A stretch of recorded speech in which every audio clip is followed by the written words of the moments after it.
Buenas tardes, bienvenidos al primer conversatorio organizado por la Facultad de Ingeniería de la Universidad Nacional de Salta sobre el tema cómo Salta está transitando en esta pandemia.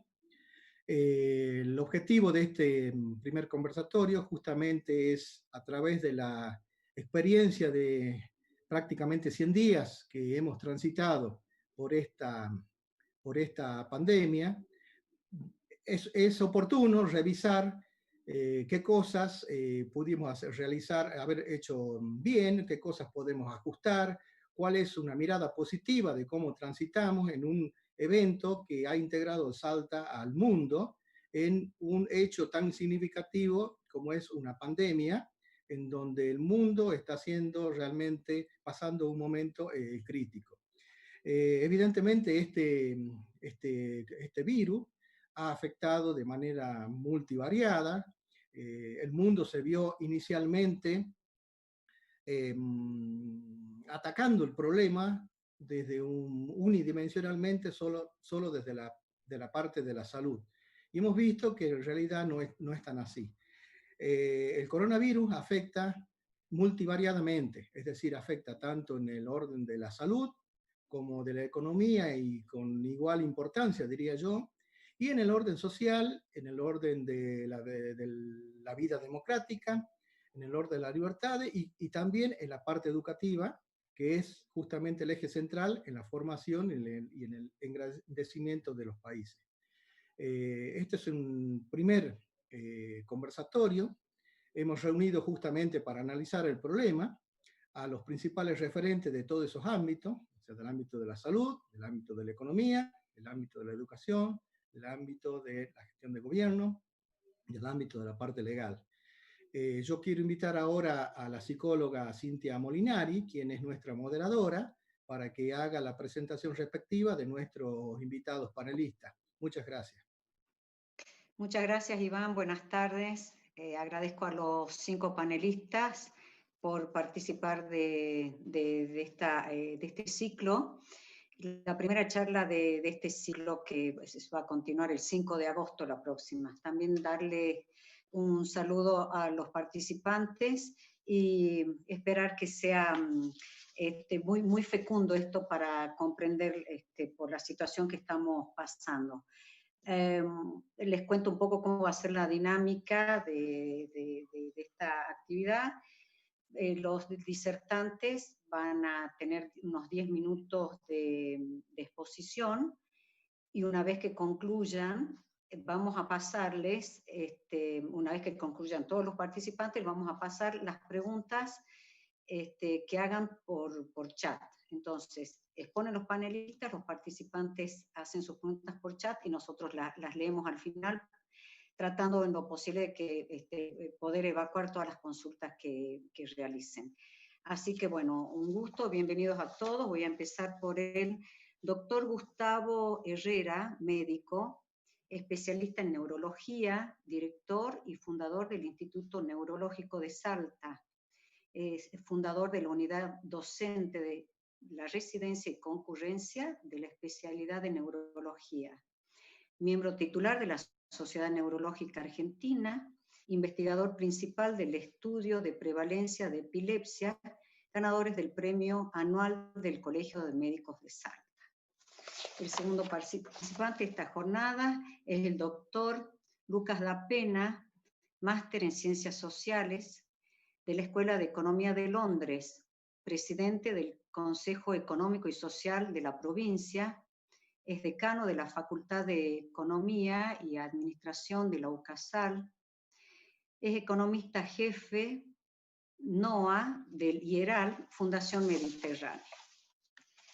El tercer disertante es el doctor José Arao Fleming, abogado, notario por la Universidad del Norte Santo Tomás de Aquino, especialista en abogacía del Estado por la Escuela del Cuerpo de Abogados del Estado de la Procuración del Tesoro de la Nación.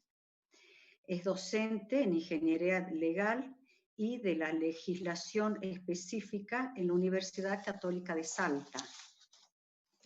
director del Instituto de Derecho de las Telecomunicaciones Informáticas y Nuevas TICs del Colegio de Abogados y Procuradores de Salta. También es integrante de la comisión directiva de la Asociación de Derecho Informático de Argentina. El cuarto disertante es el ingeniero en computación Daniel Betzel, de la Universidad Católica de Santiago del Estero, presidente de la Cámara de Comercio e Industria de la provincia de Salta, miembro del directorio de la Cámara Argentina de Comercio, tiene estudios de programas de alta dirección, el IAE Business School, Escuela de Administración y Negocio de la Universidad Austral Argentina.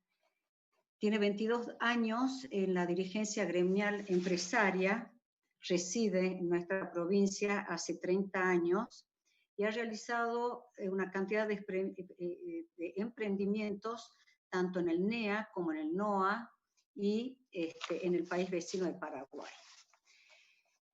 El quinto disertante es el ingeniero en construcciones Héctor Raúl Casado, de la UNSA, es decano de la Facultad de Ingeniería de la mencionada universidad, miembro del Consejo de Administración del CIMNE IBER, representante institucional ante el Centro Internacional de Métodos Numéricos en Ingeniería Iberoamérica. Es profesor adjunto de estructuras laminares de la carrera de Ingeniería Civil y responsable del proyecto final de la mencionada carrera. Ha sido secretario académico de la Facultad de Ingeniería Civil de la UNSA. Estos son los 5 disertantes de hoy. Los currículos son muy interesantes y mucho más extensos, pero por una cuestión de tiempo hemos tenido que acotarlos. Le damos la palabra entonces al doctor Gustavo Herrera. Adelante, doctor. Buenas tardes.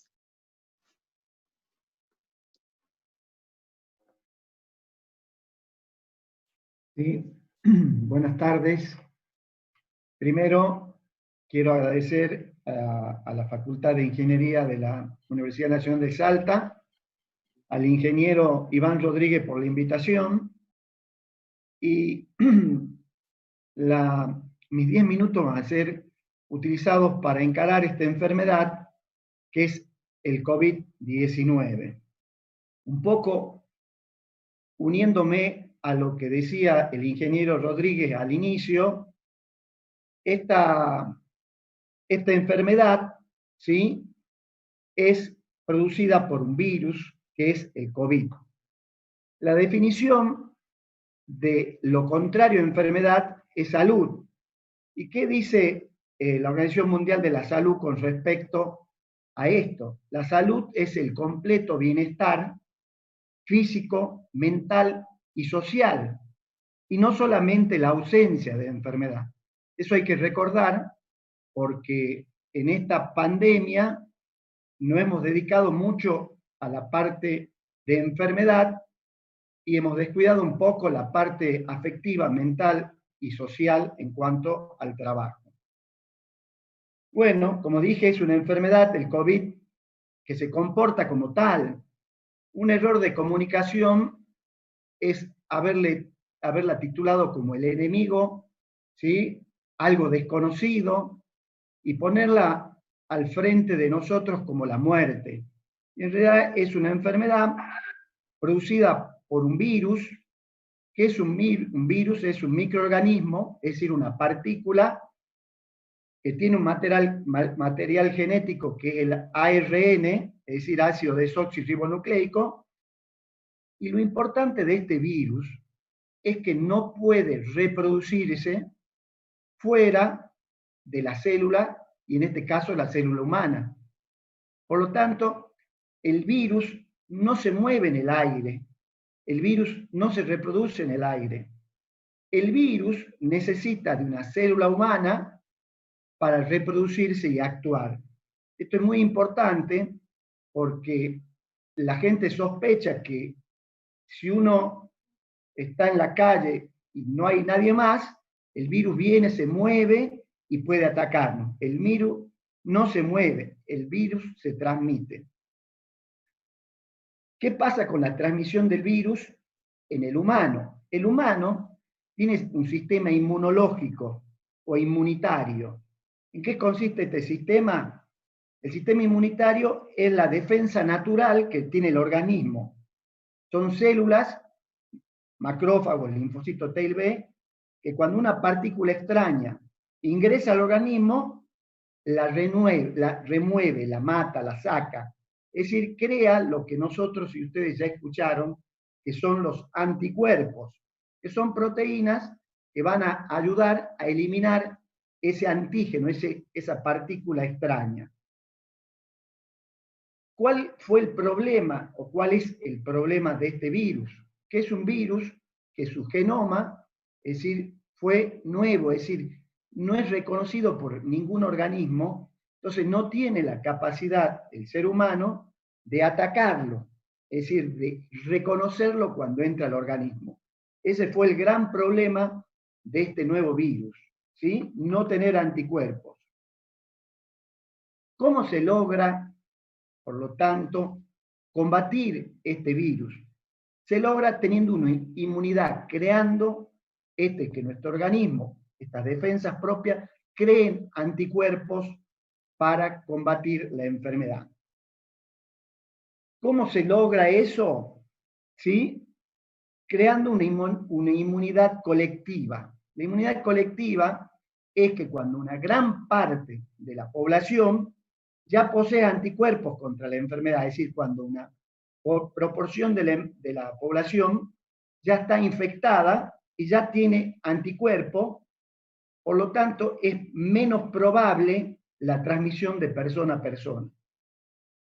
¿Cómo se logra esta inmunidad colectiva? ¿Cómo se logra tener esta capacidad de anticuerpos? Se logra de dos maneras. La vacuna, ¿sí?, que en muchos casos de pandemia fue muy buena, en el caso de la viruela, la polio, la difteria y la rubiola, lograron crear anticuerpos en la población capaces de vencer a esta enfermedad. Esa es una. Y la otra, que se infecte la población. Esta infección de la población fue lo que produjo mucho debate en el mundo. Es decir, porque yo lo que tengo que permitir es que gran parte de la población se infecte, es decir, yo digo que la población se infecte y a la medida que la población se infecta, voy a tener esta inmunidad colectiva, voy a crear gente con anticuerpos y va a disminuir la posibilidad de contagio de los otros. ¿Qué pasa con esta inmunidad colectiva sin control? Hace que los países que no tienen un buen sistema de salud, o igual los que tienen un buen sistema de salud, colapsen, porque en poco tiempo mucha gente se infecta y de los cuales la proporción de infectados que necesitan terapia y respirador hacen que no haya capacidad en el sistema de salud para tratarlo y mueren los pacientes en este caso. Por lo tanto, la inmunidad colectiva por infección, es decir, dejada librada al azar, es un problema y que en el caso de Londres, en el caso del Reino Unido, pasó eso, después tuvieron que retroceder y en el caso de Estados Unidos también. El asunto es que tenemos que evitar que la población se infecte en manera rápida, es decir, lo que escuchamos siempre que es aplanar la curva. Pero hasta que no haya vacuna, esa curva va a seguir estando. Es decir, es necesario, o no, pero es muy probable que debamos infectarnos más gente. Y en la medida que se infecte gente y que el sistema lo pueda contener, vamos a tener menos muerte y más posibilidad de hacer una inmunidad colectiva. Estando en esto, hay que reconocer que la cuarentena es una medida adecuada para aplanar la curva. ¿Sí? Nadie duda que si se libera y que la infección haga lo que tiene que hacer en la gente que está en los factores, en las personas de riesgo, en las personas ancianas, en las personas que tienen enfermedad, probablemente o casi seguro lo que ha demostrado es que va a haber más muerte, ¿sí? Por lo tanto, la cuarentena es una acción adecuada. Sigo. ¿Cómo se hace el diagnóstico de esta enfermedad? El diagnóstico de esta enfermedad, que es otro tema, se hace a través de dos procedimientos. El hisopado, que es el molecular, que es de PCR, o sea, reacción de cadena de polimerasa, que detecta el material genético del virus. Es decir, hago el hisopado, saco muestra y digo, sí, acá hay material genético que dijimos que es ácido ribonucleico, por lo tanto, este paciente o esta persona está infectada. Esa es la prueba que es del hisopado. Y la otra, la de antígeno serológica, que es el testeo rápido, que se hace a través de la sangre, sacar sangre del dedo, una gota de sangre. En 15 minutos detecto los anticuerpos. ¿Qué me dice el antígeno, la parte esta del antígeno serológico, esta es la prueba rápida? Que yo tengo anticuerpos, pero probablemente pueda haber estado antes o podés tener ahora. Por lo tanto, esta prueba rápida sirve para aislar al paciente y luego hay que hacerle la prueba para saber si tiene material genético del virus, es decir, la PCR. Otros temas que salieron con todo esto es la parte epidemiológica, la transmisión.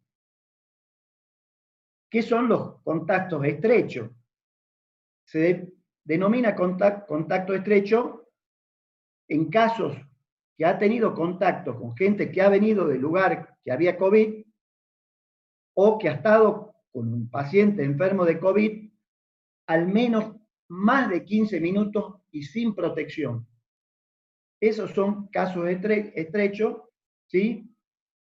Y son los que se deben aislar. ¿Qué es la transmisión por conglomerado? La transmisión por conglomerado es aquel taxista que llevó un paciente que estaba con COVID o en el grupo que un paciente tenía COVID y ese grupo se infectó. Esa es la transmisión por conglomerado. Y la transmisión comunitaria es aquella transmisión donde no se puede detectar quién fue o de dónde se enfermó este paciente. Hasta ahora, Salta, que es un tema que es debatido, tiene transmisión por conglomerado, no tiene transmisión comunitaria.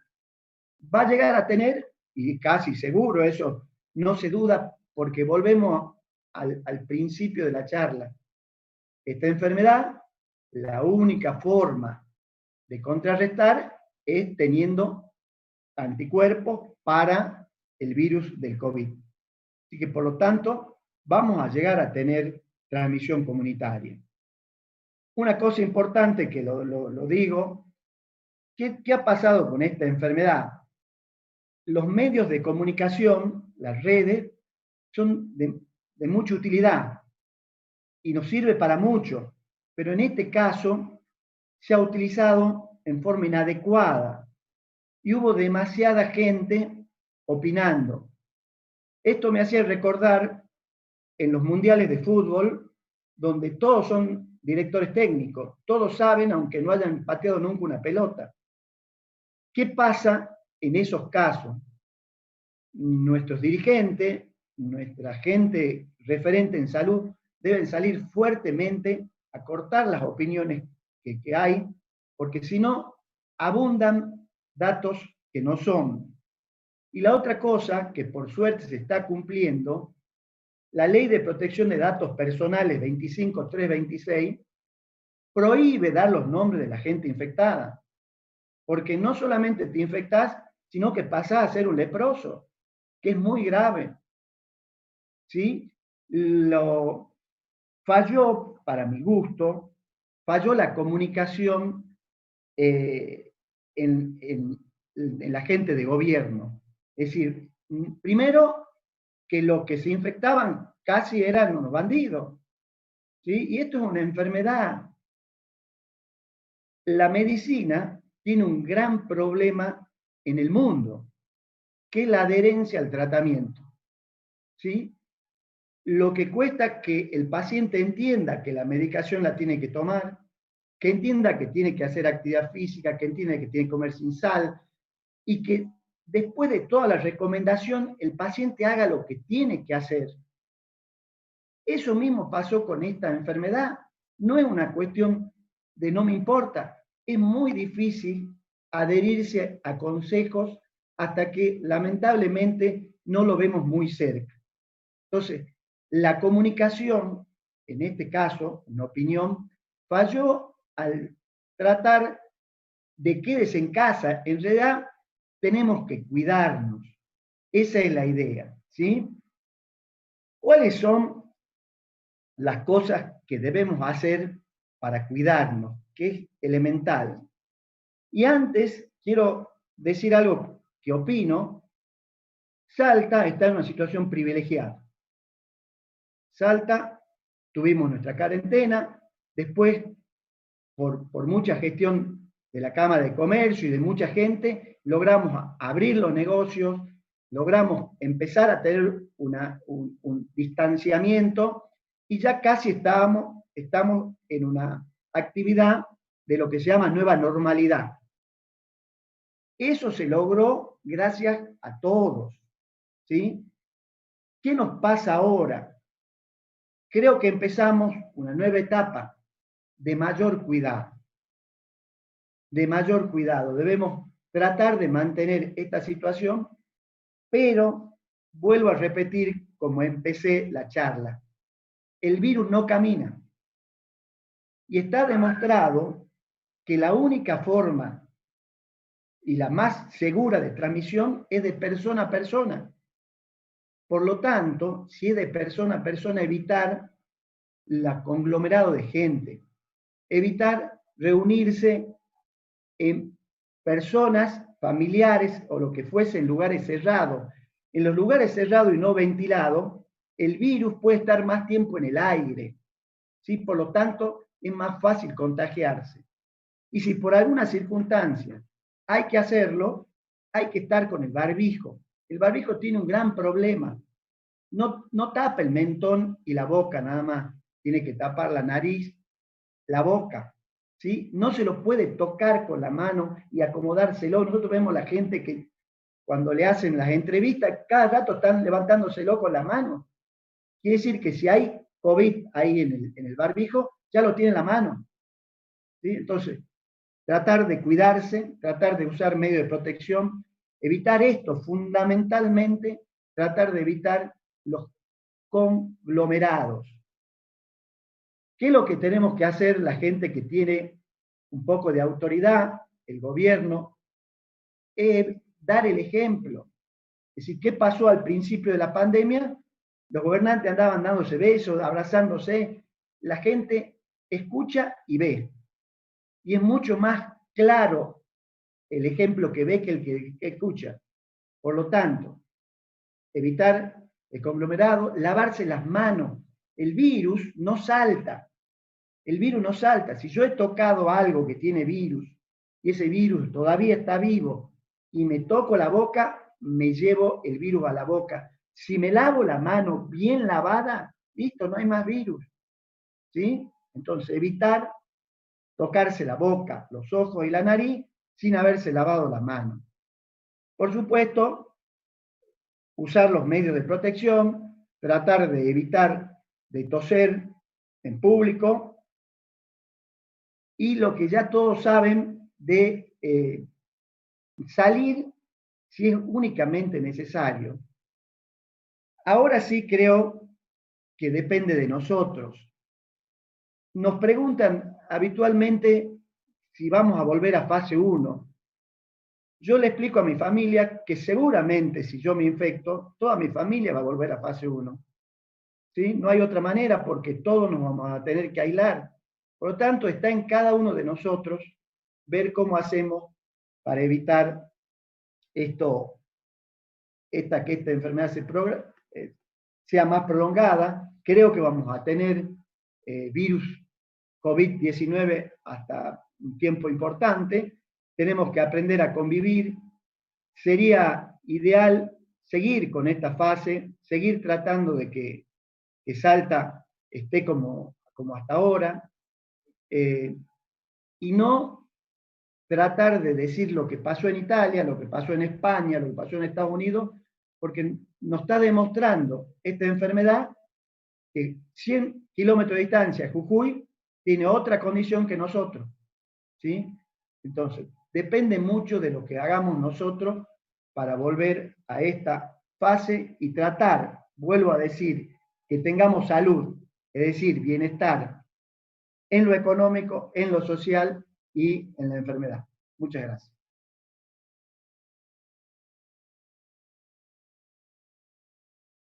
Muy bien, doctor. Muchas gracias. Continúa el doctor Lucas Da Pena. Adelante, Lucas. Sí, ¿qué tal? ¿Cómo les va? Disculpen, les voy a pedir, por favor, recuerden los 10 minutos de exposición. Muchas gracias. Perfecto. ¿Me escuchan? Sí, no te veo, a ver. Ahora me ven a mí. Ahí está. Lo teníamos recién al doctor. Bueno, básicamente yo les voy a compartir una pantalla, son dos pantallas. Sí, vamos a hacer los 10 minutos puntuales para no excederme y no faltar el respeto a todos. Primero que todo, agradecerles, muchas gracias por la invitación a la Facultad de Ingeniería y a la UNSA, ¿no? Y en segundo lugar, hay ciertas cosas que yo voy a decir acá que son a título personal, no son una postura oficial ni del Consejo Económico y Social, ni de la universidad, ni de la Fundación Mediterránea, ¿no?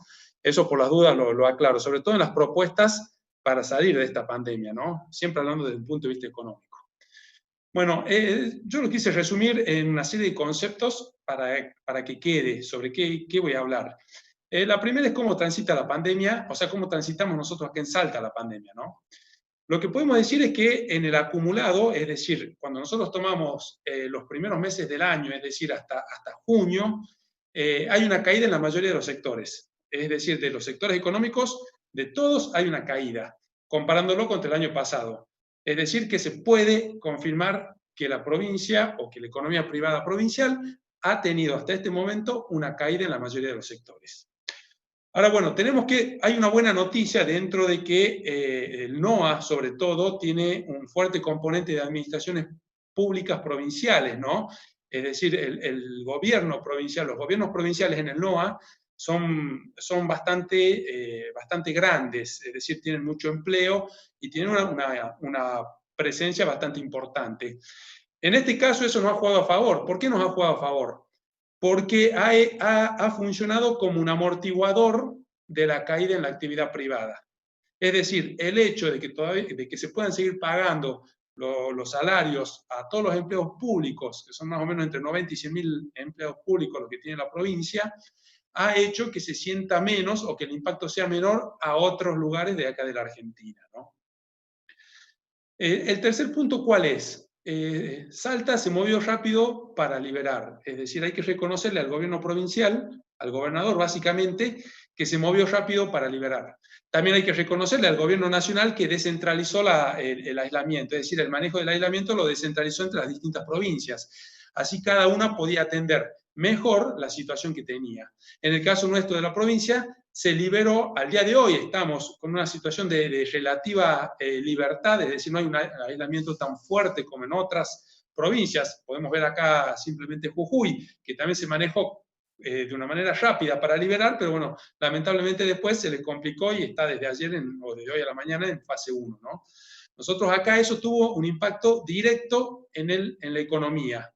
¿Por qué tuvo un impacto directo en la economía? Porque permitió que siga moviéndose. El hecho de aislar pararía muchos sectores que, bueno, por suerte no se produjo tanto acá. Nosotros decíamos al principio que hay un acumulado en la caída de la mayoría de los sectores económicos acá en la provincia. Bueno, pero eso es cuando tomamos el acumulado de los primeros 6 meses. Lo que sí podemos ver es que gracias a que se está moviendo la economía ya se empieza a visualizar un repunte en el consumo. Obviamente que por debajo de los acumulados, es decir, no estamos igual que el año pasado, estamos peor que el año pasado, pero estamos mejor que el mes anterior. Y el mes anterior estaba mejor que el mes que le seguía. Es decir, mayo ha sido un mejor mes que junio. Y que abril. Y abril ha sido un mejor mes que marzo. Junio es un mejor mes que mayo. Y esperemos que julio, cuando tengamos los números, también muestre que es mejor.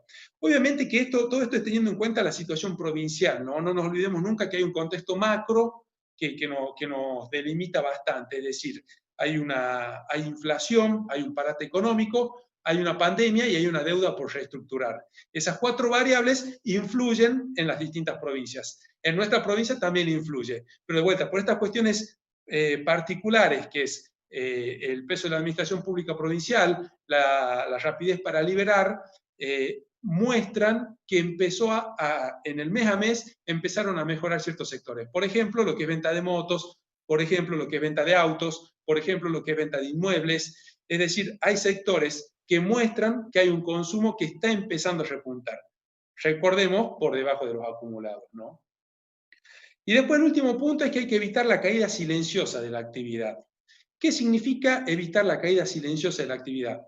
En Salta no está organizado, o sea, salvo ciertos sectores, como por ejemplo el que tenemos acá con el ingeniero Betzel, ciertos sectores que tienen una muy buena organización, es muy difícil que lleguen ciertos reclamos al gobierno provincial estamos hablando.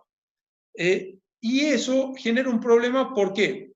Porque empiezan a caer microemprendimientos, microempresas, pequeños negocios que como no tienen esa voz, esa fuerza como para pedir algún tipo de ayuda, algún tipo de apoyo, se les complica mucho recibirlo.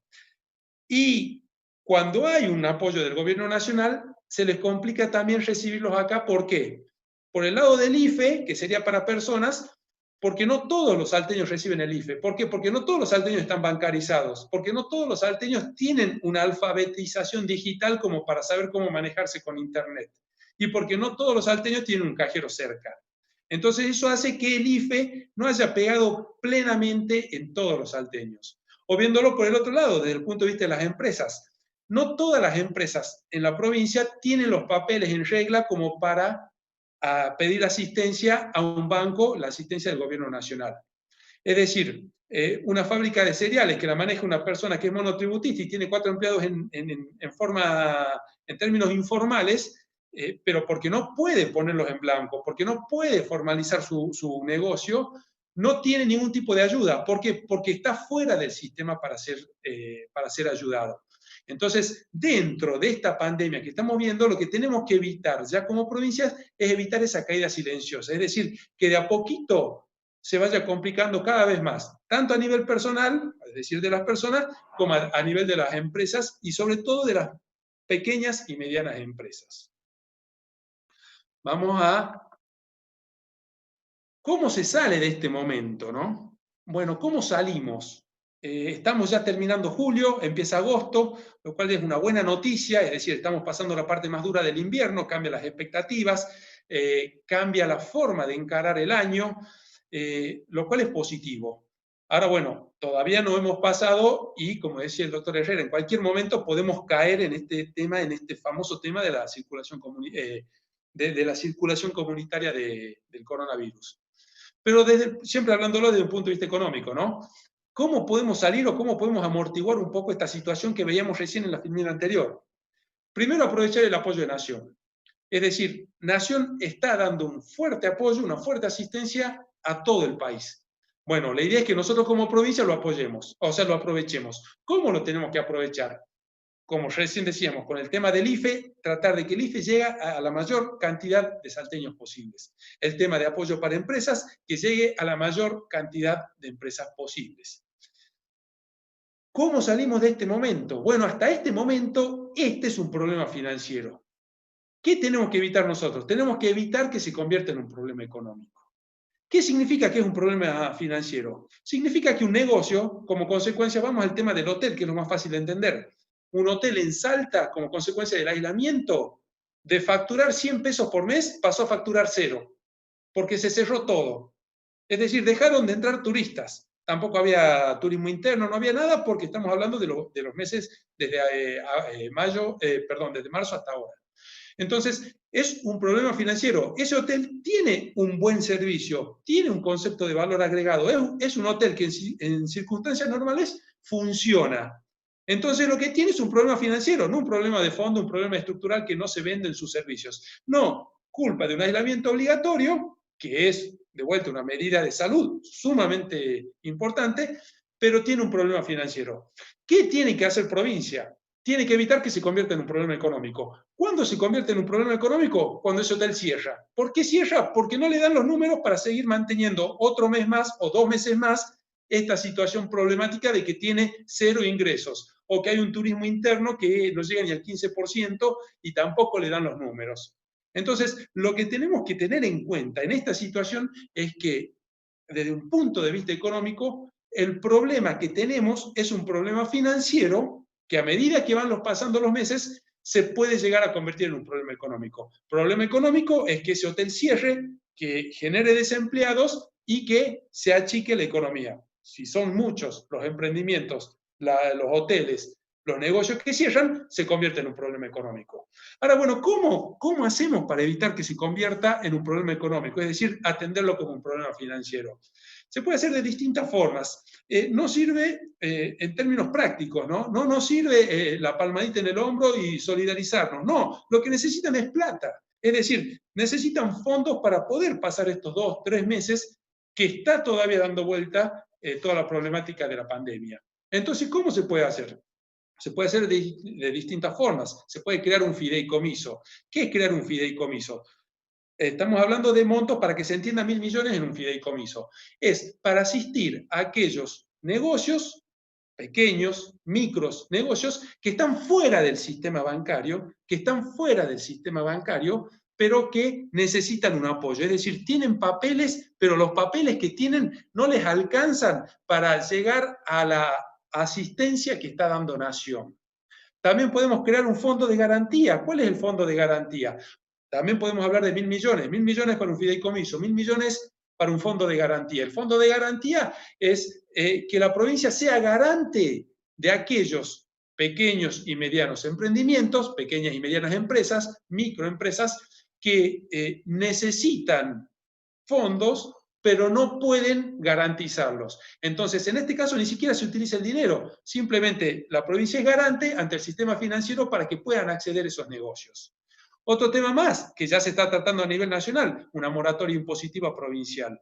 ¿Por qué es importante? Porque estás tratando de arrancar, siempre hablando de la economía como un todo, están tratando de arrancar todos esos negocios, todos aquellos agentes económicos. Lo peor que puede pasar es que te caiga una intimación impositiva porque no pagaste los últimos 2 o 3 meses.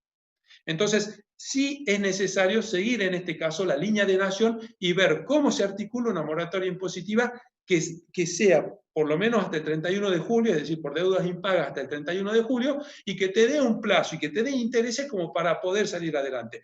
De vuelta, ¿qué tenemos que evitar? Que un problema financiero, que es un corte abrupto en los ingresos de muchas empresas del entramado productivo de la provincia, se convierte en un problema económico porque esas empresas cierran y generan desempleo y dejan de generar valor y se achica la economía.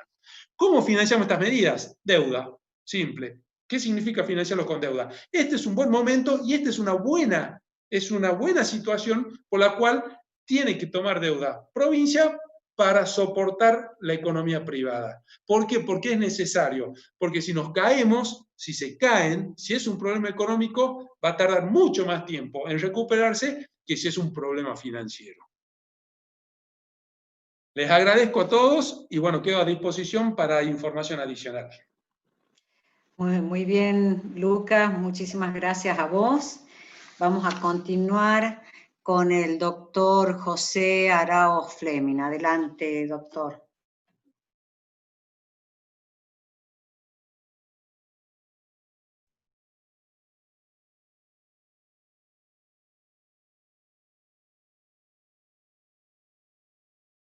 A la UNSA, la verdad, a ver, ¿me están escuchando? Ahí creo que me están escuchando. Pero no te vemos, a ver. Ahí estamos, Cintia. Me habían apagado la cámara. Ahí está. Ajá. Gracias les decía a vos, Cintia, a Iván, a Ingeniería, a la UNSA. La verdad que en estos tiempos que corren es muy bueno y sobre todo necesario paneles multidisciplinares como este. A mí me toca hablar desde el derecho. Ustedes saben que desde siempre vengo bregando por la conjunción entre el derecho y las TICs. Creo que hoy esa necesidad se potencia. Pero no solo con el derecho. En esta nueva revolución que ya ha comenzado hace algún tiempo, las tecnologías de la información y las comunicaciones llegaron para quedarse. Creo que en esto hoy no tenemos marcha atrás. Absolutamente todas las actividades de nuestra vida pasan por la tecnología.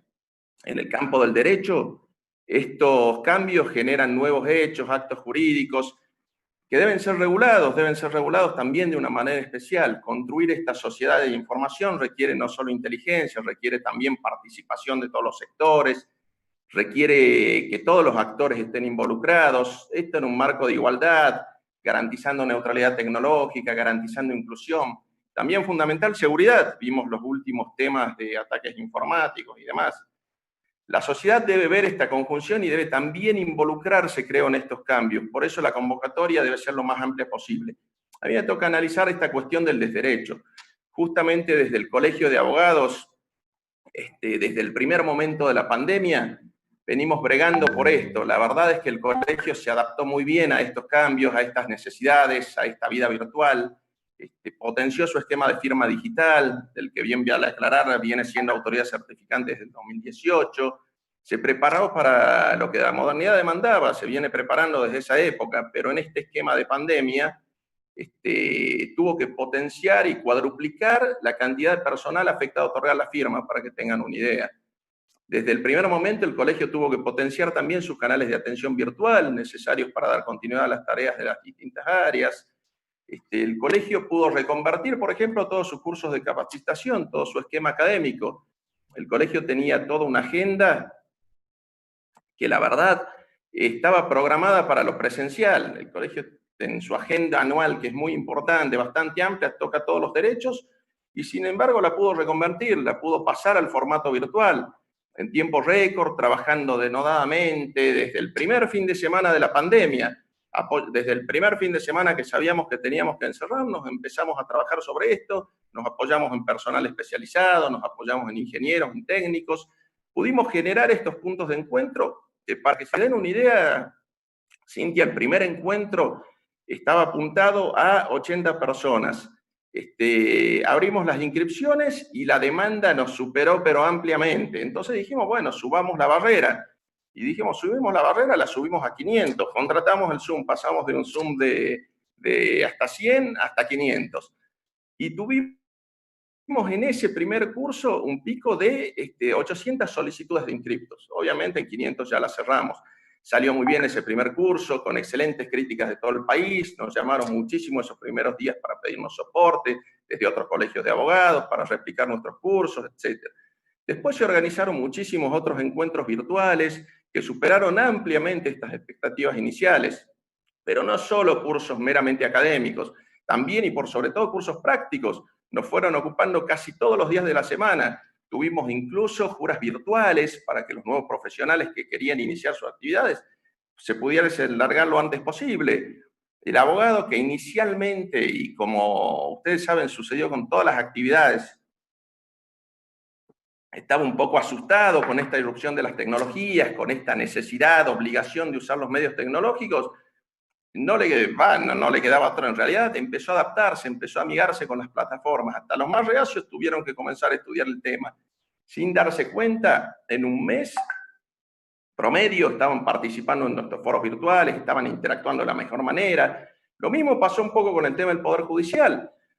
Fíjense ustedes que desde el colegio coadyuvamos, por ejemplo, interactuando lo más que pudimos con la Corte, con el Ministerio Público, con el gremio, con el Poder Judicial en su conjunto, con el Estado provincial, con una muy buena acción gremial de nuestro presidente, del doctor Burgos, esto hay que decirlo, en esta posibilidad de apertura de la justicia, que en otras provincias estaba totalmente cerrada, a hoy sigue con grandes dificultades. Y bueno, colaboramos con que la justicia, con sus pros y sus contras, lentamente comience a andar. Logramos que se entienda que este tercer poder del Estado más que un tercer poder, uno de los 3 poderes del Estado democrático, estaba sin funcionar, que debía comenzar a andar. El Poder Judicial, un servicio esencial en un Estado republicano, no podía estar sin funcionar, no podía estar parado, no podía estar con las persianas bajas. Bueno, desde este punto de vista, generando propuestas, peticionando, obviamente. No me acuerdo ya la cantidad de notas que presentaron, pero fuimos innumerables veces a las distintas autoridades. Ayudamos a que la justicia comience a funcionar en Salta. No en las mejores condiciones, está clarísimo, pero bueno, cálculo será cuestión de tiempo. Se tendrá que ir resolviendo con el tiempo estas muchísimas cuestiones pendientes. Desde el colegio estamos convencidos que no pueden resolverse los problemas desde una sola de las esferas. O sea, creemos que no es bueno que de una sola de las patas del sistema surjan todas las decisiones, sin esta interacción que hoy la sociedad demanda, y nos demanda a todos. Hoy estamos acá justamente en el marco de esta interacción, simplemente porque está demostrado que el no interactuar trae fallas, trae cuestiones que por ahí las otras instituciones ya las vieron, las solucionaron, pudieron tener esa experiencia previa, positiva o negativa, pero que te hace ganar muchísimo tiempo. Y qué mejor que contar justamente con la participación de todas las esferas, con esa siempre enriquecedora discusión previa. Desde este punto de vista, cuando hablábamos con Iván y me convocaba este panel, nos preguntábamos qué se estaba haciendo bien. Bueno, esto justamente, el trabajo de la colegiatura organizada, que la justicia haya abierto sus puertas, que vaya a un principio de esquema digital, pero también nos preguntábamos qué se está haciendo mal, qué debería hacerse, qué debería dejarse de hacer. Me parece que desde este punto a veces habría que interactuar un poquito más. Me parece que los distintos poderes, cuando te hablo de poderes, te hablo de todos, te hablo del judicial, del Ministerio Público, organizaciones intermedias, del Colegio de Abogados, del Poder Legislativo y demás, deberíamos estar sentados en una mesa común que muchas veces no existe en la realidad. Eso creo que se está haciendo mal, pero no solo interacción entre distintos organismos, asociaciones intermedias como la nuestra, internamente también. Si ustedes se ponen a ver, el sistema de justicia hoy, un sencillo ejemplo, está con un sistema de no feria en el Poder Judicial, está trabajando con los medios tecnológicos, con un esquema de personal reducido, por estas 2 semanas, obviamente, que hubiesen correspondido a la Feria Judicial de Invierno. Buenísimo, pero está trabajando en ese esquema. Ahora, el Ministerio Público está trabajando en un esquema distinto, incluso entre sus mismos integrantes. El Ministerio Público Fiscal sacó una resolución declarando feria, trabajo remoto y demás. Las defensorías están trabajando más parecido a lo que es el Poder Judicial. O sea, si vos ves este tipo de cosas, a simple vista y a primera vista decís, bueno, acá falta diálogo, acá falta consenso, acá no hay un trabajo conjunto, acá no hay decisiones coordinadas quizá. Y es todo parte de una misma cosa, del mismo sistema que nosotros los abogados también integramos. No voy a hacer juicio de valor sobre una u otra decisión del Ministerio Público o fiscal, del Ministerio Público, de la Justicia o del Poder Judicial. Solo te voy a decir que a todas luces suena ilógico que no funcionen coordinadamente. Pareciera una guerra de egos entre instituciones de un mismo sistema, trascendental por otra parte para las personas, o si no, ¿qué razón tiene de ser, tiene toda esta gran estructura que es el Poder Judicial, si no tenemos la mira puesta en el justiciable, si el destinatario de toda esta inmensa construcción no es él? Para ponerte otro ejemplo y no extenderme en el tiempo, ya ir redondeando, lo que pasó también desde el tema del derecho, que es lo que me toca a mí con el Poder Legislativo. El Poder Legislativo votó una ley hace 1 o 2 semanas, por ejemplo, que modifica códigos procesales. Nosotros como representantes de los abogados, como representantes de los justiciables, ni siquiera fuimos consultados. Pedimos el veto de la norma al señor gobernador por considerar que esta norma afecta principios esenciales del derecho procesal, la bilateralidad, el debido proceso, el derecho de defensa, la necesaria seguridad de que hablábamos antes. No es lo mismo tocar un código procesal civil que tocar uno penal, que tocar otro laboral, no se puede tocar todo de una sola vez, todo junto. Vamos a ver en qué queda la cosa, pero bueno, eso es harina de otro costal. Lo que quiero recalcar es que la falta de diálogos, de consensos básicos y previos no conduce a nada, no genera obviamente los mejores resultados. Entonces eso es lo que creo que al día de hoy se está haciendo mal, pero tiene una salida y justamente esto es un poco de lo que te hablaba antes. Va encadenado con las 2 últimas cuestiones. ¿Por qué? Porque justamente creo que lo que debería hacerse, que no se está haciendo, es hablar más, es coordinar más, es complementarse más, es el trabajo colaborativo, el pensamiento colectivo, el diálogo abierto, participativo. es aprovechar a la gente que está en los temas y los conoce, que tiene experiencia básicamente, provenga del sector donde provenga. Hacia ahí hay que ir, hacia los grandes consensos, hacia los reales, salir creo, de los meros proyectos individuales. En el sistema judicial necesitamos el expediente digital, por ejemplo, y al día de hoy no lo tenemos. Hoy tenemos meras mesas de entrada virtuales, donde los empleados del Poder Judicial o del Ministerio Público imprimen las presentaciones que reciben por esas mesas virtuales y las agregan al papel, las agregan al expediente papel. Tampoco tiene expediente digital muchísimos organismos fundamentales del Poder Ejecutivo Provincial, de los ejecutivos municipales. A eso hay que ir. El expediente digital genera transparencia, te permite ver dónde está cada uno de tus trámites, te permite ver quién lo demoró, si alguien lo durmió, te permite sacar estadísticas, te permite ver efectividad del juzgado, de la dependencia, del organismo, si de analizar estructuras se trata, te ahorra tiempo, obviamente recursos económicos, gasto de correspondencia y más. Entonces, ¿qué necesitamos, creo? Necesitamos ir justamente a este lugar común, hablar todas las partes el mismo idioma. Necesitamos la experiencia de la gente que esté en los temas y que conocen. Hay gente en la Facultad de Ingeniería, de la UNSA, pero también tenés gente en la Católica, tenés gente en el Poder Judicial, tenés gente en el Colegio de Abogados, en el Consejo de Ingenieros, en organismos que vienen funcionando con expediente digital y lo fueron perfeccionando. En la Justicia Federal, con un sistema mucho más aceitado. Todas estas patas tienen que ser parte de esta mesa. Finalmente, y para ir concluyendo, ¿qué debería hacerse? Pensar que debería dejar de hacerse en realidad. Pensar que nos salvamos solos, pensar que nuestra verdad es única, el individualismo, poner el carro delante de los caballos. Debemos bajarnos de pedestales inexistentes. Creo que es momento de interactuar, de dialogar, de generar, de construir, de buscar consensos, de trabajar colaborativamente. Con un único fin, obviamente, el bien común. Creo que ese debe ser nuestro norte. Muchas gracias. Muchas gracias, José. Vamos a continuar con el cuarto panelista, el ingeniero en computación, Daniel Betzel. Ahí está. Bueno, buenas noches a todos. Muchas gracias por la invitación. Voy a hablar un poco de cómo viene transitando el comercio en esta pandemia.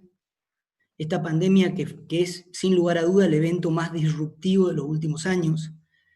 Para la Organización Mundial de Comercio es la peor caída en la actividad comercial de los últimos 100 años, y además es global. En Argentina se estima una pérdida de 500.000 empleos, pero yendo en línea con lo que dijo Dapena antes, en Salta las cosas están un poco mejor. En las encuestas del Observatorio Económico de la Cámara, solamente el 10% de las pymes redujo o piensa reducir personal, tomando como muestra toda la provincia de Salta. Pero un dato más interesante, nosotros en el Observatorio Económico medimos 91 manzanas, negocio por negocio, los locales cerrados, los shopping, las galerías comerciales y el mercado San Miguel. Es una muestra que la tenemos hace varios años, y la diferencia que hay entre septiembre del 19 y junio del 20 de locales vacíos en la capital, en este radio que les dije, es de solamente un crecimiento del 3% de locales vacíos. O sea, incrementamos de 444 a 579 locales vacíos. Ese es un número muy alentador al lado de nuestros colegas del resto del país. Pero otro dato más interesante aún sobre el comercio de Salta es que, tomando la provincia como base, el 54% del comercio sostiene al 30 de junio que su principal canal de venta es el físico, cuando el año pasado era el 92%. Esto nos da de que creció el 36% de los encuestados, dijo que su venta más importante, su canal principal, es el Face, el WhatsApp, el Instagram, y un 10% plataformas digitales como Mercado Libre. ¿Cómo estamos transitando los comerciantes y los empresarios pymes esta pandemia? Primero, tenemos una situación de total incertidumbre, sobre todo en el corto plazo, en el mañana. No sabemos si vamos a estar abiertos o cerrados, pero bueno, esto nos obligó a los empresarios a hacer multitasking, porque estamos todo el tiempo pensando simultáneamente en el corto y en el largo plazo. El corto para sobrevivir o lograr supervivencia a la empresa, y el largo para aprovechar oportunidades y reencauzar el negocio. Nosotros vemos dueños o número uno de pymes que bajaron de la dirección donde estaban viendo lo estratégico, el largo plazo, mirando números mensuales, al corto, a la diaria, a la base. O sea, están donde están, por un lado buscando alivio financiero, según nuestro observatorio económico, el 78% de las pymes de Salta tomó créditos para pagar sueldo para capital de trabajo, de la tasa del 24%, buscando alivios fiscales, readecuando los recursos humanos, los proveedores, mirando con lupa los gastos, o sea, revisando gasto por gasto. Hay empresarios que me dicen, fui a presupuesto cero, o sea, todo me tienen que pedir autorización, analizar los clientes, qué están comprando, etc. Pero sobre todas las cosas tuvimos que definir el punto de equilibrio, porque la mayoría de las pymes tenemos un punto de equilibrio, que por ahí lo fijamos una vez al año, qué volumen tenemos que vender de acuerdo al nivel de gasto. Pero bueno, ahora tuvimos una baja en costo, pues lo estamos mirando con lupa, nosotros estimamos que estamos vendiendo entre un 30 y un 50% de lo que vendíamos antes. Y también tenemos otro dato de la Cámara, es que el 42% de las pymes salteñas recibieron ATP, que es esta ayuda para los sueldos. Por lo tanto, el punto de equilibrio logramos bajarlo gracias a esto. El stock nuestro pasó a tener un rol clave. ¿Por qué? Porque por un lado tenemos limitación en las importaciones, y no es algo de Argentina, esto es una tendencia mundial al nacionalismo y al proteccionismo. Entonces, faltan productos importados, pero también ahí hay una oportunidad de identificar sustitutos, de producirlos, de venderlos. Por otro lado, los proveedores, al estar cerrados en Buenos Aires, muchas veces tuvimos serios problemas de stock, pero bueno, de alguna manera nos obligó a mirar, a revisar nuestros procesos de compra, a buscar proveedores en otras provincias y sobre todo a poner foco en nuestro ABC de ventas de productos. ¿Cuáles son los productos que más vendemos, más rentabilidad nos dejan? También tuvimos un corte en la cadena de pagos. Habrán leído que fue récord de cheques rechazados. Eso nos obligó a refinanciar con proveedores, a refinanciar alquileres. Otro concepto que apareció y que lo habrán escuchado mucho es el teletrabajo. De pronto nuestros empleados trabajando en la casa. Esto nos permitió ver el compromiso y entusiasmo de la gente, cómo desde sus casas intentaban a través de grupos de compraventa, de Facebook, vender. Pero también me surgen a mí muchas preguntas. Por ejemplo, ¿cómo voy a manejar la pertenencia a la empresa? El trabajo en equipo. ¿Deberé repensar las reuniones? ¿Definir de nuevo objetivos? Evidentemente que se aceleran cambios en el mundo del trabajo. Por otro lado, algo que explotó es el negocio de delivery. Y como les dije antes, en los números del comercio electrónico pasamos de un 8% a casi un 46% de canal principal, el comercio electrónico. Por otro lado, eso del comercio electrónico nos trajo otro problema. Los fabricantes nos saltearon en la cadena y fueron directo al consumidor. Por eso es muy importante ver cómo impactó o cómo está impactando eso en mi cadena de valor y cómo puedo mejorar mi propuesta. Por otro lado, tuvimos que aprender a mejorar nuestra comunicación con los clientes, porque ya no venían al mostrador, sino que tuvimos que conocerlo y salir a buscarlo. Y bueno, y para terminar, voy a dejarme algunas preguntas para que nos planteemos, y creo que se la están planteando todos hoy. ¿Cómo será mi logística a partir de ahora? ¿Estos cambios que vengo contando significarán readecuar mi estructura? ¿Podré sinergizar mi estructura con nuevos productos? ¿Cambiarán los hábitos de mis clientes? ¿Tengo la capacidad o tendré de incorporar nuevas tecnologías? ¿Qué tecnología vamos a usar? ¿Cómo? ¿Con quién? ¿Tenderá el mundo un omnicanal? ¿O seguiremos con este multicanal que es virtual y físico a la vez? ¿Tengo capacidad yo para incorporar esa tecnología interna, o sea, recursos humanos, capital financiero, tiempo para reinventarme y lograr esta reingeniería de procesos?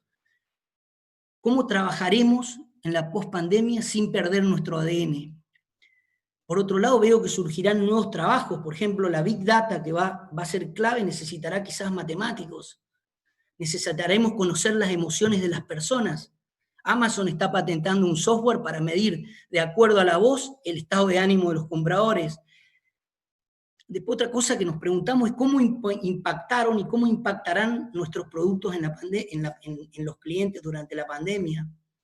Por otro lado, hay signos de una mayor preferencia por cadena de suministro más simple, esta tendencia a negocios de barrio, a la compra online. Entonces la pregunta es, ¿esto perdurará en el futuro?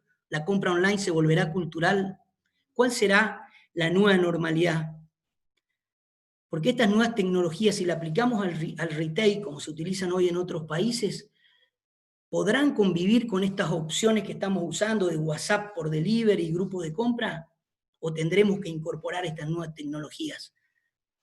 Después cambian conceptos como, por ejemplo, la publicidad y el marketing. De pronto adquieren mucho poder los influencers, la experiencia del usuario, y seguramente serán los datos, y es la pregunta que nos hacemos todos y creo yo que va por ahí, los datos serán los grandes protagonistas.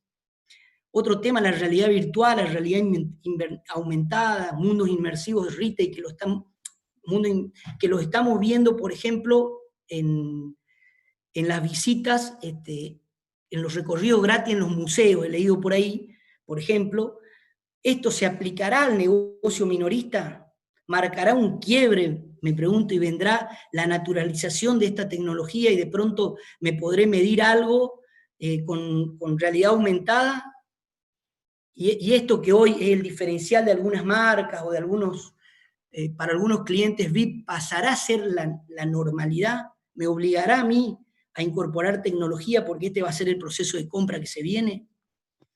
Después, nosotros antes elegíamos un local comercial por el walk-in, o sea, la cantidad de gente que caminaba por la vereda. Y hoy me parece que todo apunta a dejar esos locales caros en las peatonales y apuntar e invertir más en vidrieras virtuales.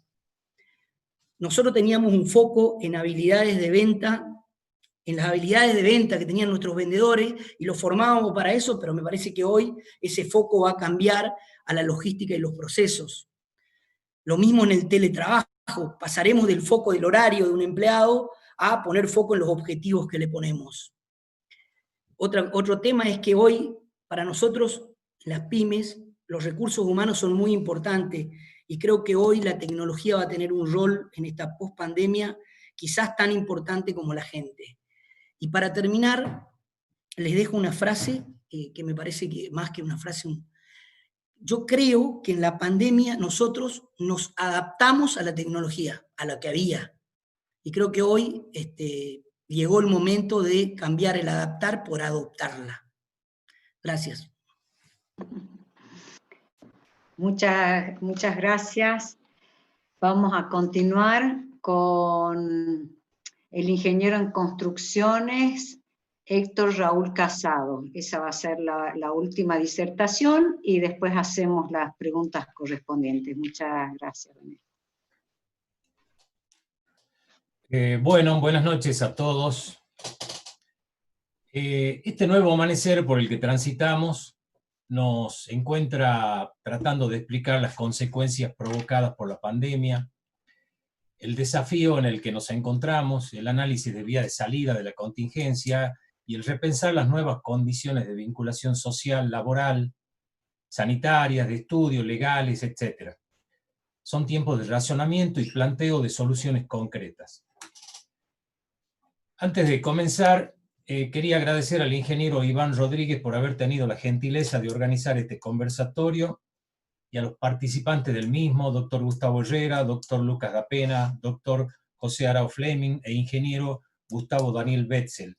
Y por supuesto a todas las personas que están acompañándonos en este evento. Gracias por estar y por sentar presencia en un tiempo donde se necesita de todos los actores sociales. En lo que a mí respecta y en lo atinente a mis tareas como educador, nos planteamos desde un primer momento las maneras de mitigar esta situación por nadie esperada y que nos encontró sin saber a ciencia cierta la duración, la intensidad y el modo de actuar. Es así que transitamos etapas de desconcierto, con poca o nula preparación para enfrentar la educación a distancia, único medio posible de llegar a los estudiantes.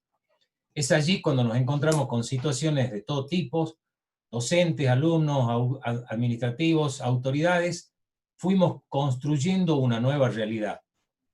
Lo acuciante de la problemática debía ser enfrentada con planes de contingencia debidamente validados y homologados por las instancias normativas. Es así que debieron adaptarse reglamentaciones y normativas, modificar plazos, reordenar el calendario académico, instar a los docentes a realizar un análisis de contenidos, enfrentar situaciones que no pensamos nunca que podían presentarse. Capacitaciones, autoaprendizaje en sistemas virtuales, ampliaciones y adecuaciones de plataformas educativas, conectividad, en cuyo abanico encontramos gente en mejores condiciones tecnológicas de enfrentar esta contingencia y otras que no. Esta etapa fue de toma de conciencia, valoración estadística de las distintas situaciones, para lo cual se hicieron análisis estadísticos tanto a alumnos como a docentes de la situación. Fue una etapa de pensamiento crítico con los más desfavorecidos, buscando nuevos caminos para llegar a la mayor cantidad de gente posible. Bajo estas circunstancias nos encontramos con la construcción de un nuevo paradigma que cobije las acciones emergentes y probablemente terminen siendo la realidad futura. Creo que de ahora en más el cambio de las técnicas de transmisión de conocimientos han cambiado. Se impone una nueva relación docente-estudiante. El docente ya no es más el dueño de la cátedra. Aquellas seculares clases magistrales donde el docente daba su tema y el alumno escuchaba, han llegado a su fin. Debe entenderse hoy que el docente es un guía. El verdadero apoderamiento del conocimiento lo tiene el estudiante. Y ello debe ser fomentado de esta manera. Vamos a formar buenos profesionales y mejores ciudadanos haciendo del adiestramiento de la razón el verdadero norte. Debemos entonces inculcar el razonamiento crítico, la duda metódica como el camino del conocimiento, la educación cotidiana en las virtudes como la perseverancia y el proceder ético en todas las acciones.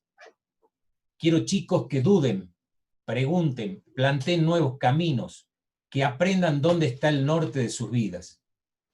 Los desafíos para poder resolverse deben tener una básica, lógica y realista, y tanto en el alcance como en el financiamiento disponible.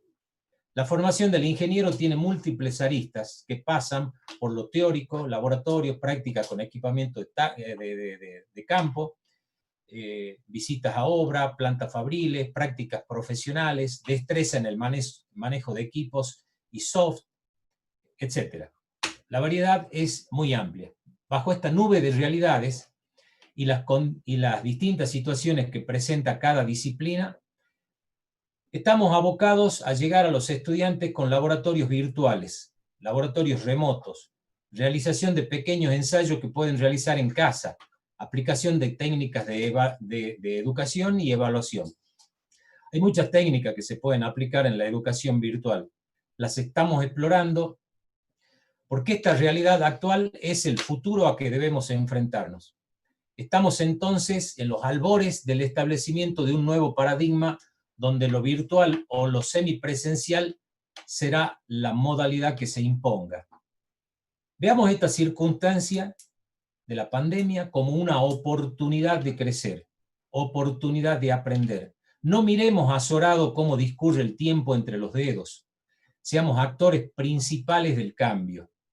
Debemos lograr formar personas competentes, o sea, una educación para conocer, para hacer y para ser. Una educación centrada en el estudiante, que se enfoque en el para qué y que se cuestione la enseñanza de los múltiples qué. Se fomenta el autoconocimiento, esto es muy importante en la virtualidad, fomentar el autoconocimiento, la automotivación y el mantenimiento de la autoestima. Hemos podido ver en este cuatrimestre que está terminando, que esto es algo muy importante porque socialmente la gente se siente algo abatida, no todos, pero mucha gente se siente abatida por las distintas circunstancias el bajo contacto social con sus amigos, con sus compañeros, con lo cotidiano, con la vida que solían llevar. Esa realidad ya no está. Esta es la oportunidad. Este es el tiempo de cambio. Esta pandemia, si la miramos, debemos mirarla exenta de negatividades. Como resumen, puedo decir que tenemos 3 etapas claras en la fase educativa y probablemente extrapolables a otros quehaceres. La primera etapa que nos encontró allá por el mes de marzo, alrededor de principio de marzo, fue la toma de conocimiento del problema y las primeras acciones que a las que debimos recurrir. Advertir que estábamos ante una situación no vista por varias generaciones, desconcierto, dudas, ansiedades, en fin, un conglomerado de sensaciones donde la variable tiempo era desconocida, era y sigue siendo desconocida. Esta etapa dio a luz los primeros intentos de educación a distancia, familiarizarse con Zoom, Jitsi, Google Meet, plataforma educativa Moodle, filmaciones de clases, grabación de ensayos de laboratorio y posterior difusión por las redes. Eso fue una etapa que en principio en la Facultad de Ingeniería la consideramos prácticamente superada porque fue una etapa de mucho aprendizaje y toma de conciencia. La segunda etapa es la profundización de lo actuado en la primera. De lo aprendido en la primera etapa, análisis de métodos de evaluación, que es la parte más complicada de la virtualidad, replanificación, ordenamiento académico general, funcionamiento virtual del consejo directivo, consejo superior, actualmente están funcionando en forma virtual, habilitación de mesas de entradas, las tenemos funcionando, toma de exámenes de proyecto final de carreras. Tenemos alrededor de 20 alumnos que se han recibido en distintas carreras a lo largo de esta pandemia y han concluido exitosamente su carrera. Hay muchos chicos que se encuentran en este momento en vías de desarrollo de su práctica profesional supervisada en todas aquellas empresas que les permiten el ingreso. Tuvimos también toma de juramento a graduados, alrededor de 24 o 25 personas han sido graduadas en esta etapa. Y la etapa que se viene, la tercera etapa, creo que es la de crecimiento y consolidación.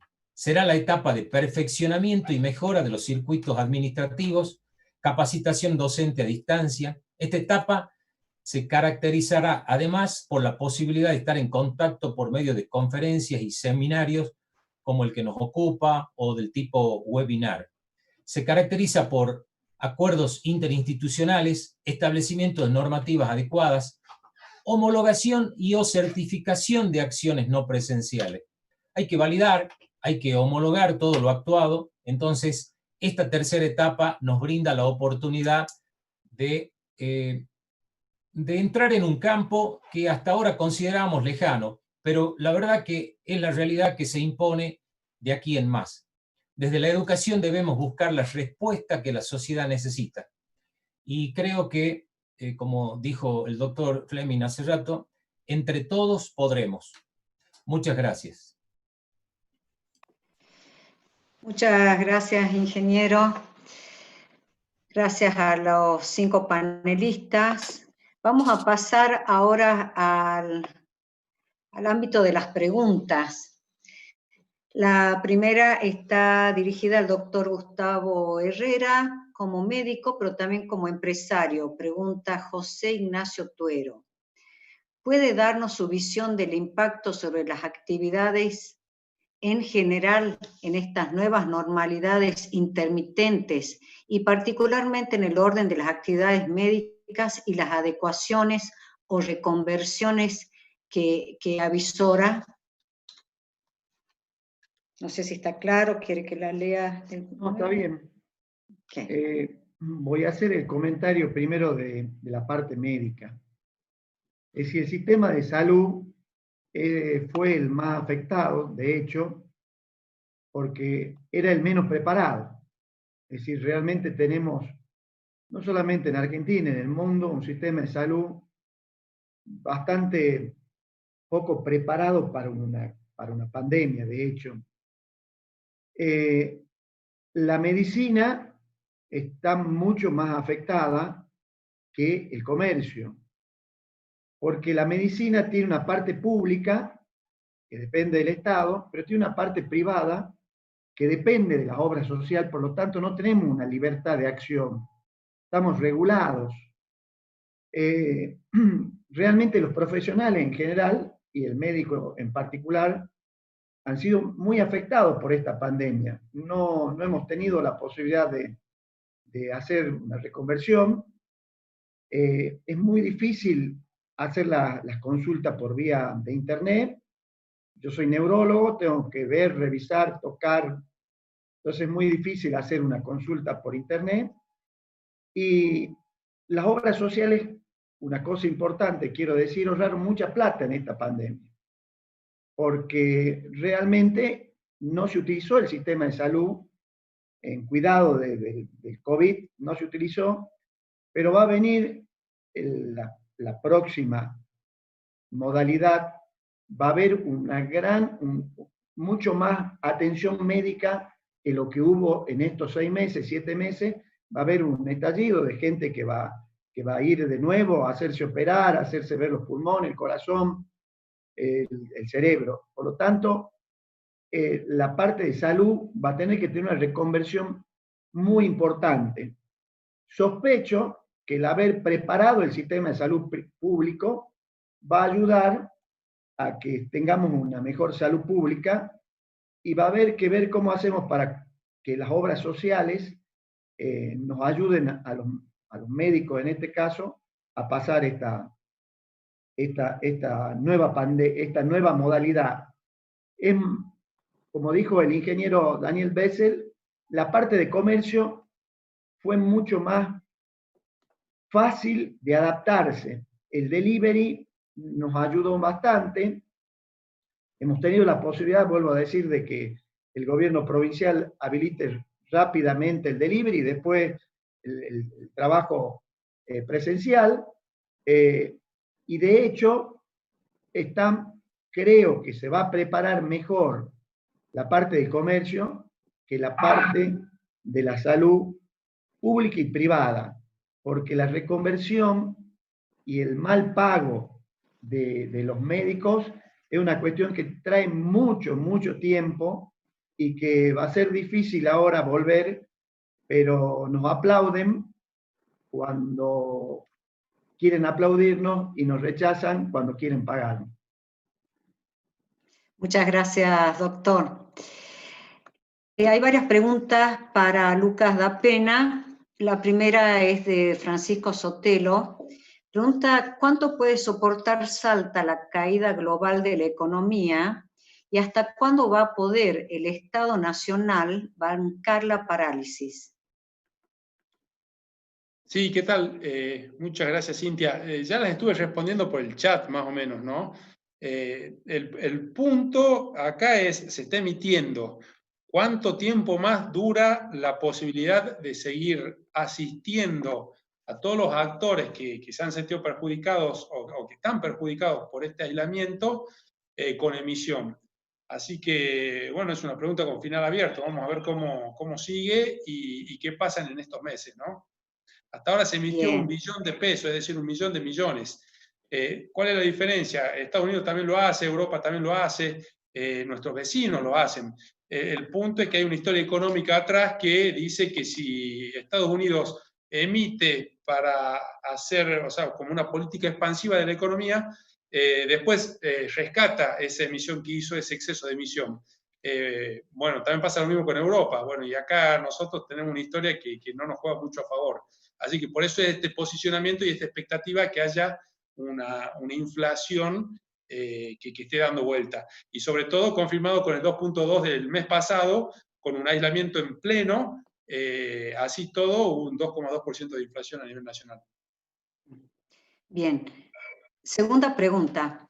Graciela Lena dice, ¿no hay una ideología dominante que demoniza la iniciativa privada, la empresa y la inversión? ¿No sería esto una limitante para el desarrollo y la generación de empleo? Sí, entiendo la pregunta. A lo que va es, el privado es malo, el público es bueno, el empleador es malo, el empleado es bueno, la iniciativa privada es mala, el rico es malo, el pobre es bueno. Sí, son esos posicionamientos muchas veces políticos que se hacen, ¿no? Que creo que sí, que complica sobremanera. Una de las cosas positivas que está dejando esta pandemia, dentro de las pocas cosas positivas que se puede decir, es el hecho de que se revalorizó lo que es el sector privado, ¿no? Si el sector privado no paga impuestos, se emite. Bueno, vamos a ver cómo termina esta situación. Esperemos que no termine de una manera traumática, pero nos damos cuenta de que, a ver, y no estamos inventando nada, es simplemente ver cómo funciona el mundo. Y bueno, el mundo funciona por medio de la actividad privada, ¿no?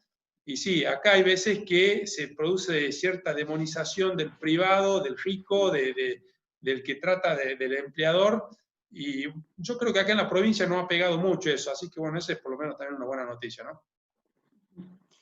Bien, tercera pregunta la hace Elio Gianotti.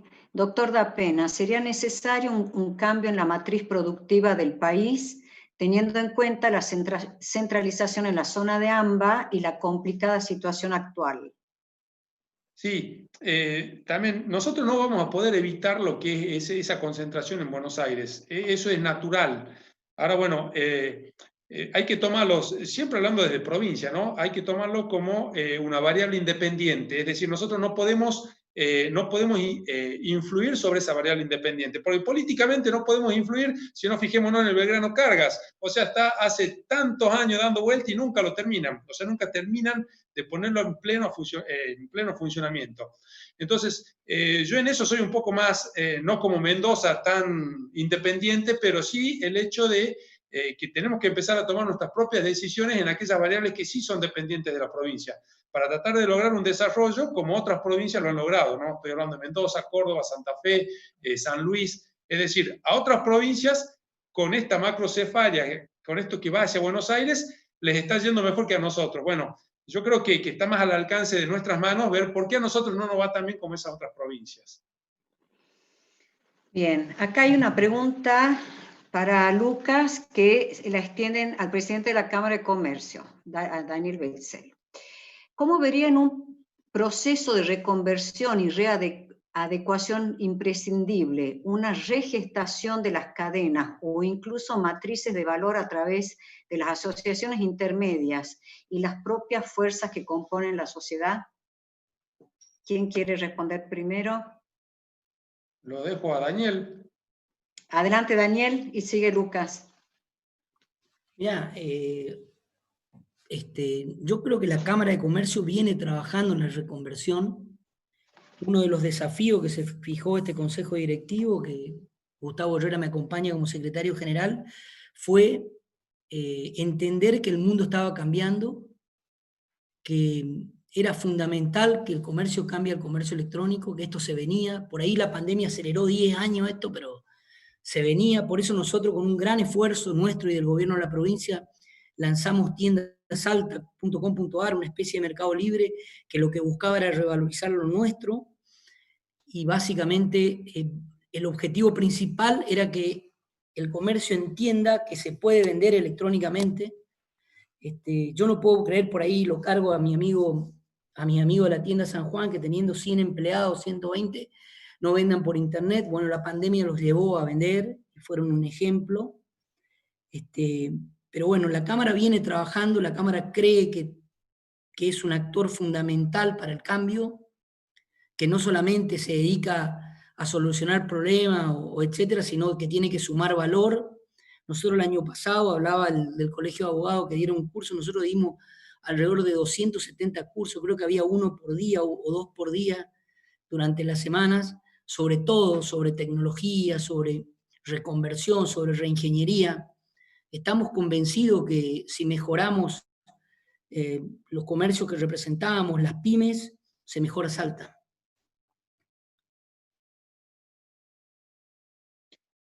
Sí, bueno, Bien. yo voy en la misma línea, ¿no? Yo voy en la misma línea. Otra de las cosas positivas que ha traído esta pandemia es la incorporación de todo lo que es tecnología de la información a la vida diaria, es decir, lo que estamos haciendo ahora en este momento. Antes, más allá de que hayan estado disponibles, nosotros no lo incorporábamos como algo para hacer. Y esto funciona dentro de toda la economía también, ¿no? Yo creo que es importante, siempre hablando como provincia, ¿no? Que tenemos que definir cuáles son nuestras cadenas de valor, o sea, cuáles son los sectores económicamente genuinos, entendiéndolos a esos que tienen un potencial más allá de que haya algún tipo de ayuda artificial. Y se están readecuando continuamente, ¿no? Así que yo creo que sí están convirtiéndose, sí sigo ahí con un punto que lo veo, que creo que está implícito, que es el agregado de valor, continuar con el agregado de valor, que nosotros no lo tenemos tan desarrollado acá en la provincia, y después incorporar, sí, a todas las asociaciones intermedias, el tema del cooperativismo, también tampoco llegar a un extremo, es decir, hay entidades que pueden funcionar bajo ciertos sistemas, ¿no? El tema de, uno lo ve en Buenos Aires con esas empresas recuperadas que se las dan en forma cooperativa a los empleados y que después se terminan fundiendo porque no tienen ese espíritu o esa capacidad para llevarlas adelante, ¿no? Entonces yo creo que sí, que tenemos que incorporar a todas las asociaciones intermedias y a todas las fuerzas que están dando vuelta. Y que sí, estamos continuamente en cambio y que bueno, pero que el agregado de valor antes de este cambio ya era una materia pendiente en Salta y bueno, ahora más que nunca. Otra pregunta para Daniel Betzel. ¿Podría profundizar su visión de cómo imagina las readecuaciones tecnológicas para afrontar el plano inmediato, los próximos meses en la provincia y en la ciudad? Pregunta José Tuero. Yo creo que esta pandemia nos mostró algo que nos imaginábamos en el futuro, lo trajo al presente, básicamente toda la incorporación de tecnología. Y con respecto a lo que decía Da Pena también del fracaso de las cooperativas, yo creo que es clave la inclusión de la universidad. Creo que deberíamos trabajar juntos. Creo que nosotros tenemos la suerte de tener 2 facultades de ingeniería industrial, así que todas estas cooperativas, si tuvieran un profesional pasante o recién recibido trabajando, las cosas serían diferentes. Y claramente creo que hoy hay una gran oportunidad para tu facultad, amigo Tuero, de incorporar tecnología, porque hoy la necesidad está. La pregunta es cómo lo vamos a hacer, con quién lo vamos a hacer.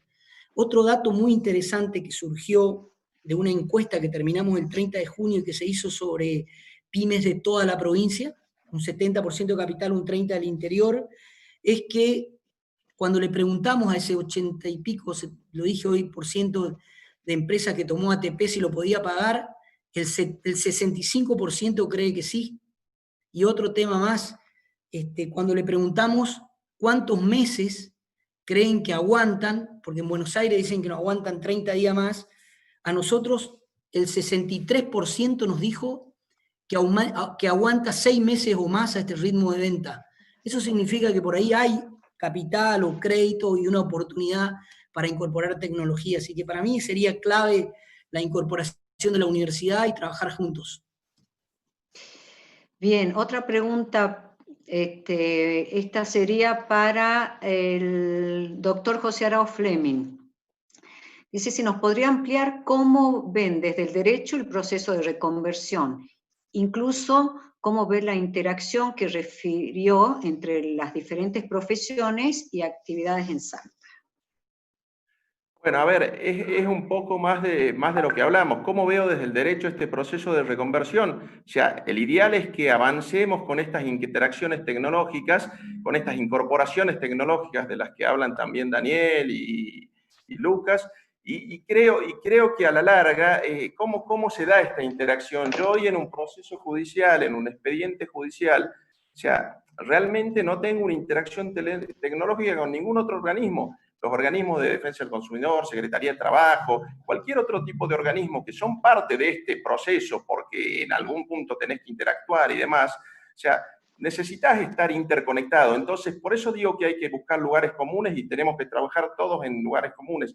Porque ¿de qué me sirve que el Ministerio Público saque su mejor plataforma, hablando del derecho, y el Poder Judicial saque otra bárbara si las dos no están interconectadas? ¿De qué me sirve que todos andemos bárbaro individualmente si no están interconectados?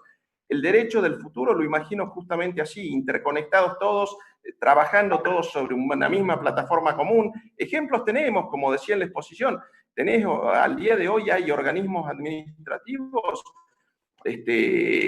nacionales, por sobre todo, que por ahí están usando plataformas digitales, y vos podés entrar a ver un expediente y lo podés ver completamente, lo podés ver seguir completamente en esa plataforma. ¿Qué te permite eso? Te permite saber si tu expediente está avanzando, qué presentaciones se hicieron, es transparente, o sea, te permite ver si alguien lo está cajoneando. Creo que ese es el derecho que imagino después de este proceso de reconversión. Y bueno, un poco, obviamente, con todas las profesiones y todas las actividades dentro.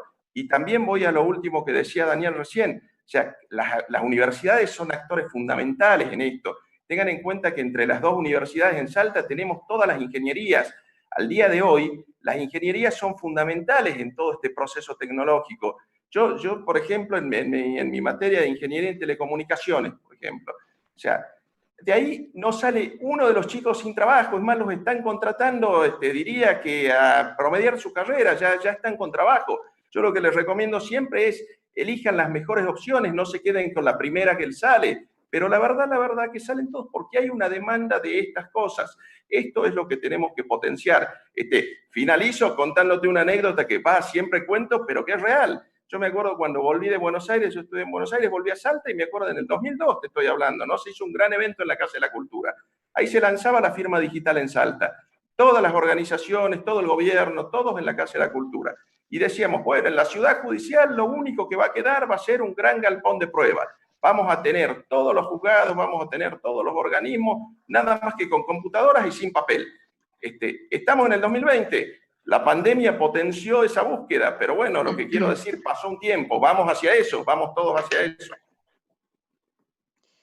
Bueno, muy bien, muchas gracias a todos. La verdad que me ha parecido muy fecundo el escucharlos a ustedes y no puedo dejar de decir algo porque ha sido tanto el aprendizaje que simplemente quiero sintetizar diciendo que en todos los discursos de cada uno, ¿no? En el médico, en el legal, en el educativo, en el económico y en el comercial, destaco que siempre es lo más importante el factor humano. Acá estamos todos preocupados por, en un área más que en otra, pero preocupados de cómo salir adelante, cómo sacar adelante en nuestras vidas, la de nuestras familias, la de nuestra sociedad, la de la Argentina, en este contexto en el que el mundo atraviesa por lo mismo, ¿no?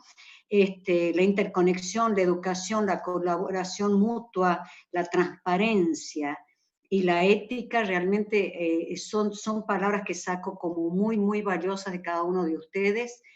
Y personalmente, bueno, les agradezco mucho, los vamos a invitar para otras oportunidades y bueno, le doy la palabra a Iván para, bueno, que él va a hacer el cierre y también a todos los participantes por haber estado en esta oportunidad. La próxima va a ser el 5 de agosto.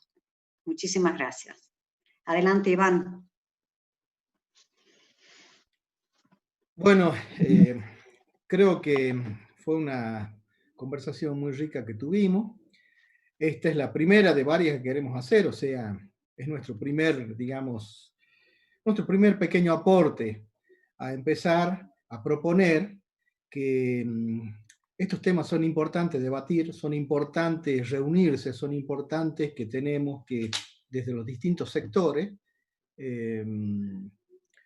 trabajar juntos para lograr una sinergia y lograr realmente para lo que estábamos, o sea, el desarrollo de nuestra región, de nuestra ciudad, de nuestra Salta en este caso también.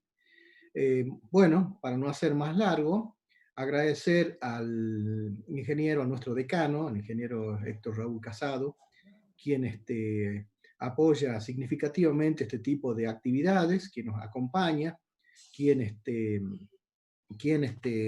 nos ayuda a que la facultad trabaje activamente con los distintos sectores del medio para bienestar de la comunidad.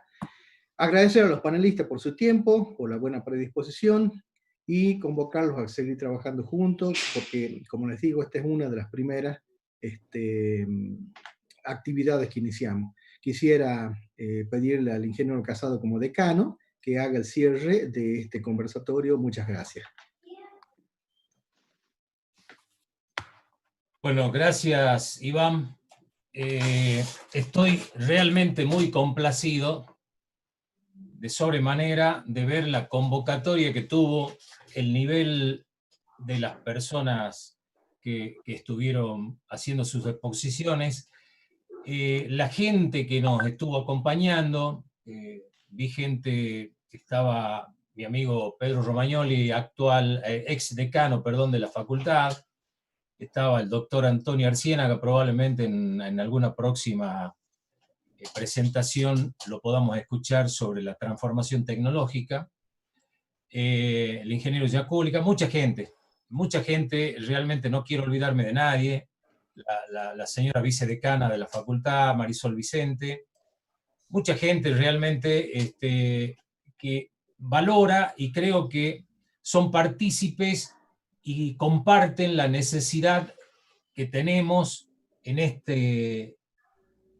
tiempo de permanecer unidos.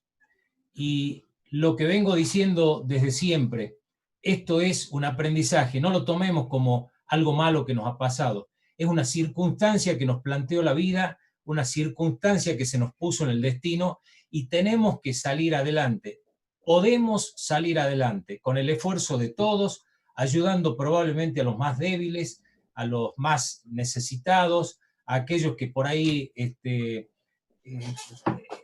se encuentran un poco no apoyados, o sea, hacer todo lo posible. Tenemos muchas limitantes, muchísimas. El país no está bien económicamente, socialmente tampoco lo veo del todo bien, pero creo que desde la educación, creo que desde el consenso, esto es lo que hay que hacer. Esto es lo que hay que hacer un gran consenso entre todos los niveles, porque esto no se arregla en 6 meses o en un año. Esto tiene muchos años por delante. Hay que hacer un planteo estratégico de estas situaciones y llevar más allá de las cuestiones políticas y de los gobernantes de turno, tiene que haber un consenso social que lleve la provincia, que lleve la nación adelante en el mediano y largo plazo. En el corto plazo, lo que tenemos que hacer es seguir trabajando cotidianamente y con el mayor de los esmeros, con la ética puesta siempre como insignia, porque si la ética falta, y creo que entramos a flojear en todos los aspectos. Así que muchas gracias, estoy realmente complacido, quizás hasta emocionado por haberlos escuchado y haberlos tenido a todos acá. Pero no va a ser la última vez. Esta es recién el lanzamiento de una serie de cuestiones de este tipo que vamos a hacer para llegar a todos con todo lo que busca, ¿no? La gente, con lo que desea saber, con el detalle, las cuestiones generales, absolutamente con todo. Muchísimas gracias y que estén bien. Buenas noches. Buenas noches, muchas gracias.